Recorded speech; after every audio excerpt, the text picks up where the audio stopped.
Good afternoon, everyone. My name is Luke Pond, and I'll be talking on behalf of my company, NEXTDC, and I'll discuss the political and legal issues associated with expanding the company overseas to Japan. Japan and Australia currently hold a very stable and healthy relationship with each other, with the government of Japan defining the relationship as having steadily deepening, mutually complementary economic ties, particularly in the areas of trade and investment. Also, Japan describes Australia as being its second most important security partner behind the United States of America. Before World War II, Japan was under imperial rule, and it was only after Japan's defeat in the Second World War a new constitution was drawn up under the Allied occupation with the intention to form a Western-style liberal democracy and renounce Japan's right to wage war. Since its adoption in 1947, no amendment had been made to the constitution. Now the government of Japan is a constitutional monarchy, whereby the power given to the emperor is limited primarily to ceremonial duties with no powers related to the government. The government is instead divided into three branches: the executive branch, the legislative branch, and the judicial branch. The executive branch consists of the Prime Minister, the Cabinet, and ministries. The current Prime Minister is Shinzo Abe, who has been in office since December 2012.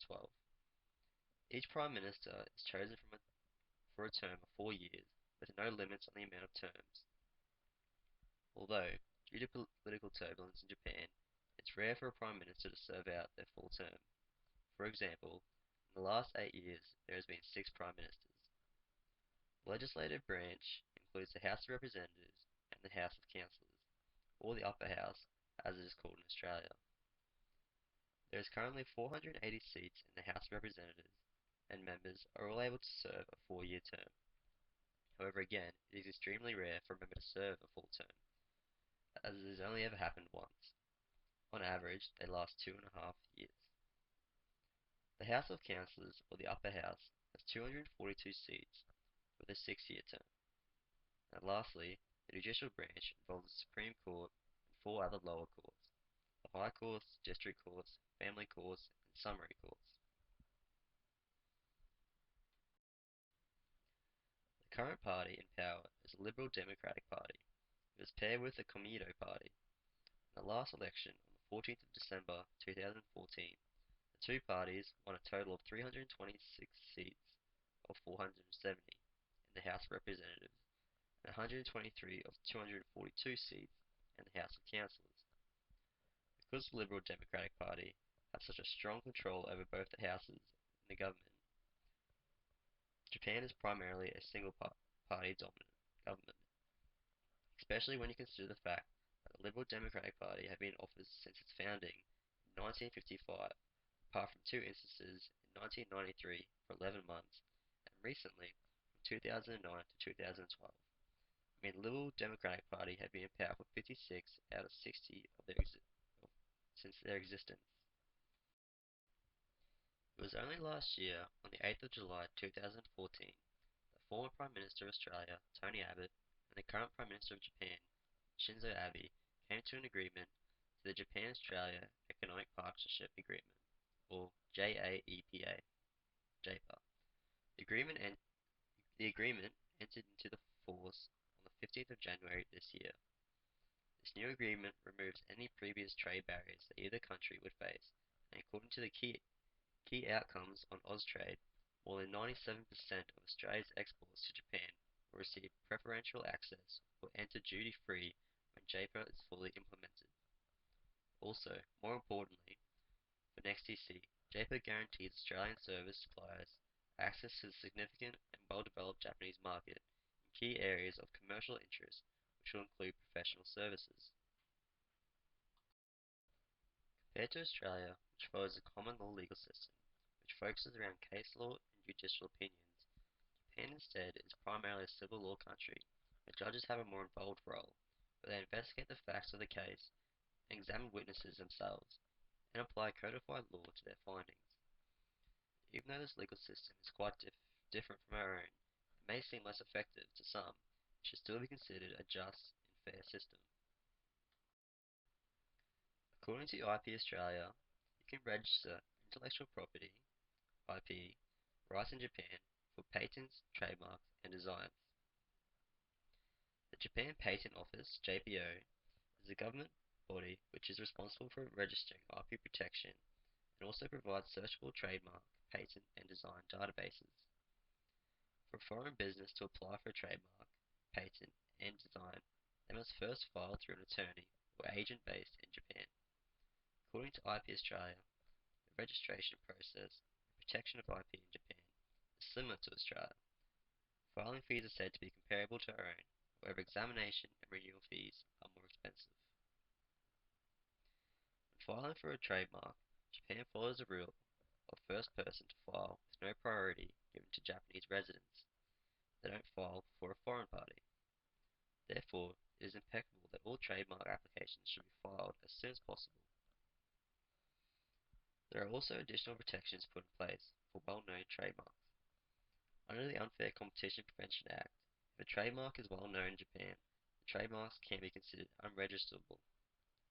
Finally, if a trademark registration is not used over a certain period of time, it may be removed.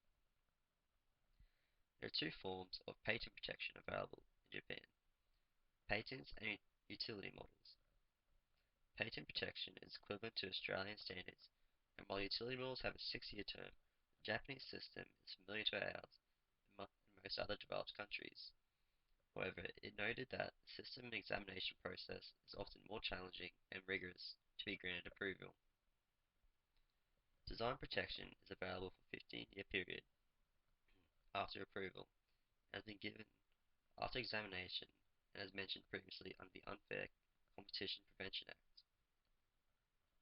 Unregistered product designs may be protected within 3 years of the first sale in Japan. With regards to business practices and setting up a business in Japan, the Japan External Trade Organization, JETRO, have an 84-page document outlining the laws and regulations on setting up a business in Japan. It includes 5 sections: incorporating your business, visas and status of residence, taxes in Japan, human resource management, and trademark and design protection systems. Inside, you're given cost estimations on everything from obtaining visas to real estate broker fees. If you simply follow their guidelines, you're likely to stay out of legal trouble and fit within the current local norms of business. According to a study done by Yoshida, Park, and Watkins titled Bribery and Corruption, Japan is widely received to be one of the least corrupt countries in the world, ranking 17 as the least corrupt in the Corrupt Perceptions Index. It also claims that Japanese companies are fourth least likely to pay bribes overseas. The U.S. State Department has even characterized the direct exchange of cash or favors from Japanese government officials as extremely rare. However, in the past, Japan bribery and corrupt practices were widely known to be associated with politicians and Japanese businesses after the post-war economic boom. However, all corruption is said to be riddled out, with all the politicians involved being deposed, including the Prime Minister at the time, Noboru Takeshita. In response to this event, the Japanese government enacted various reforms, including requiring disclosure of politicians' assets, as well as monitoring political contributions and imposing stricter ethical rules on public officials. Japanese companies have also begun creating codes of conduct that prohibit giving or receiving inappropriate payments or gifts to government officials. With these strict restrictions that have been put in place by both the government and Japanese companies, bribery is now widely understood in Japan to be impermissible.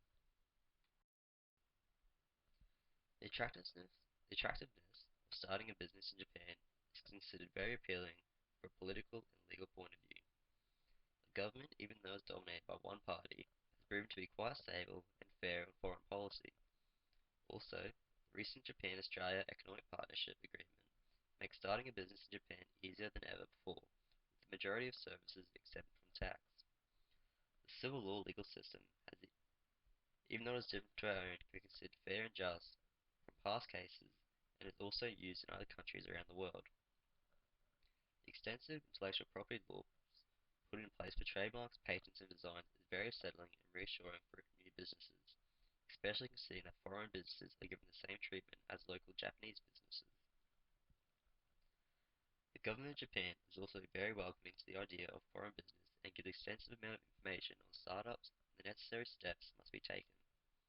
Lastly, even though corruption was a common practice in the past, Japan has now imposed tighter restrictions on its politicians and business owners to the extent that bribery and corruption has become quite rare. From all the topics that I've mentioned, I find it almost impossible to not recommend Japan as a possible host for the Australian business such as NEXTDC.